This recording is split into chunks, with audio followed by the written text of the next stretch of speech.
యేసు రక్తమే జయం పరిచర్య ప్రైజ్ ద లార్డ్. జూన్ 10వ తేదీ 2024.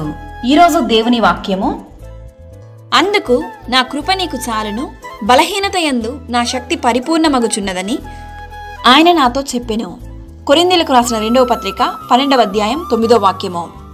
నీ కృప ఆకాశము కంటే ఎత్తైనది, నీ కృప జీవము కంటే ఉత్తమము, నా పెదవులు నిన్ను స్తుతించును అని దావీదు రాజు దేవుణ్ణి స్తుతించెను. నా బలహీనతల యందే బహు సంతోషముగా అతిశయపడుదును, నా కృప నిన్ను విడిచిపోదు. మన దేవుడు దయాళుడు, ఆయన కృప నిరంతరముండును. ఈరోజు బాధతో, వేదనతో, ఆర్థిక ఇబ్బందులతో, అవమానంతో, అనారోగ్య సమస్యలతో బాధపడుతున్న నిన్ను చూసి దేవుడు ఈరోజు ఈ వాగ్దానం చేస్తున్నాడు. నీ గొంతు మూగబోయి ఉండొచ్చు, కానీ నా యేసయ్య నీకు చేసే కార్యాన్ని చూసి నిన్ను హేళన చేసిన ప్రతి ఒక్కరి గొంతు మూగబోయే రోజు త్వరలోనే రానుంది.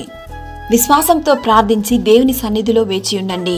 భూమి కంటే ఆకాశము ఎంత ఉన్నతముగా ఉన్నదో ఆయనందు భయభక్తులు గల వారి ఎడల ఆయన కృప కూడా అంత అధికముగా ఉన్నది. మన ప్రభు అయిన యేసుక్రీస్తు కృప మనందరికీ తోడయుండును గాక. ఆమేన్. God bless you.